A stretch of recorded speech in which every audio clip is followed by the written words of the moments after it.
আসসালামু আলাইকুম। আপনারা সবাই কেমন আছেন? আশা করছি সবাই ভালো আছেন। ইনার আব্বা এই যে সকাল সকাল বাজার কিনেছে বাগুন, লাউ, পালং শাক আর ধনিয়া পাতা, আনছে রাইক মাছ আর চিতল মাছ। তো নেহাতে শেয়ার করলাম। তো সকালবেলায় বেশি বাজার করা হয়। ইনার আব্বু সকালবেলায় বাজার করে। সকালে আসলে ভালো ভালো মাছ পাওয়া যায়, নদীর মাছ। তো নদীর রাইক মাছ আনছে আর আনছে চিতল মাছ।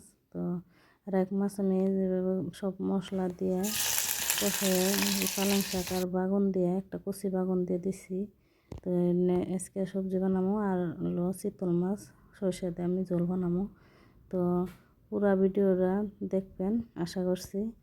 আর যারা যারা আমার ভিডিও এই পর্যন্ত দেখছেন লাইক করবেন, কমেন্ট করবেন, শেয়ার করবেন আর সাবস্ক্রাইব করে দেবেন আমার চ্যানেলটা। তো আপনারা সবাই সাপোর্ট করবেন। তো আমি মাছ কষাই নিব। তো মাছটা আমি সবসময় এরকম করে কষাই সবজিটা বানাই। কষাই সবজি বানাইলে আসলে খাইতে ভালো লাগে। আর পালং শাক দিয়ে তো ভাজা মাছ দিয়ে খাইতে ভালো লাগবে না। এনে আমি শুকনা মরিচও ভাজা নিছি বাগান ভর্তা বানাবার নিগে।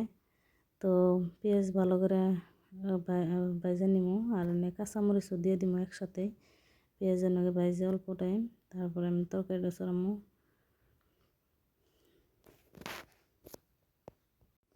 তো এনে আমি পালং শাক আর বাগুন দিয়ে দিতেছি, দিয়ে সব কিছু মশলা আমি দিয়ে দিছিলাম। দেখে নাড়াচাড়া করে আবার একটু ঝোল দিয়ে, মাছের ঝোল দিয়ে ভালো করে কষাই নেব। তো আমি এইভাবেই তরকারি রান্ধি, ঝোল দিয়ে দিই মাছের। আর চিতল মাছ আমি ধুয়ে নিছি ভালো করে। নেয় যে কলইটা বই রয়েছে, কাম করবার দিতেছে না, ঘর দোর লেতরা তো সাফা করা লাগে।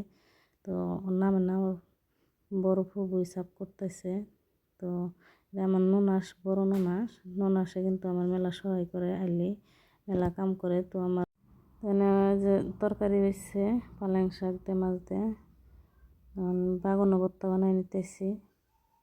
এনে আর আব্বু খাইয়ে যাবো গা। তো এনে আর আব্বু কিন্তু খাইবার আসছে, বারে বারে ফোন আইতেছে। তো খাইয়ে যাবো গা বাগুন ভর্তা দিয়ে। আর এনে আর আব্বুরে খাইবার দিয়ে আমি সবটি মাছ ভাজে নিমো। তো এনার আব্বু না খাইতেছে, আমি মাছ ভাজতেছি। তো সবটি মাছ আমি ভালো করে ভাজে নিব। মাছের পিসগুলো মেলা বড় বড়। তো সুন্দর করে যে ভাজে নিছি। আমি পেঁয়াজ আর সাদা সরিষা বেটে নিছিলাম ভালো করে।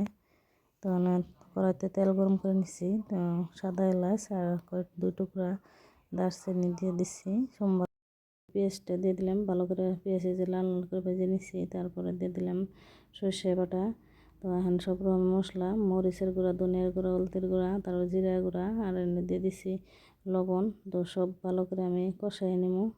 তো কষা নিয়ে গেছে, জল দিয়ে দিছিলাম পরিমাণ মতো। যে এই জলটা বলো করলে আমি নগে নগে মাছটি দিয়ে দিছিলাম। তো জল বলো করে নগে নগে মাছটা দিলে সুন্দর মশলাপাতি মাছের ভিতরে ঢুকে আর কি, মেলা টাইম জাল পারলে। তারপরে এই যে তরকারি কত সুন্দর হয়েছে, কালার দেখেন। আমার বড় মানুষের পোলা ছিল, তার পালং শাক আর মাছ দিয়ে খাওয়া নিয়ে দিছি। ঠান্ডার দিনে পালং শাক আর নদীর মাছ দিয়ে রান্না কিন্তু অসাধারণ হয়েছে। আর এই মাছের ঝোলটাও মেলা ভালো হয়েছে, খাইতে একদম অসাধারণ হয়েছে। তো ভিডিওটা শেষ পর্যন্ত দেখার জন্য ধন্যবাদ।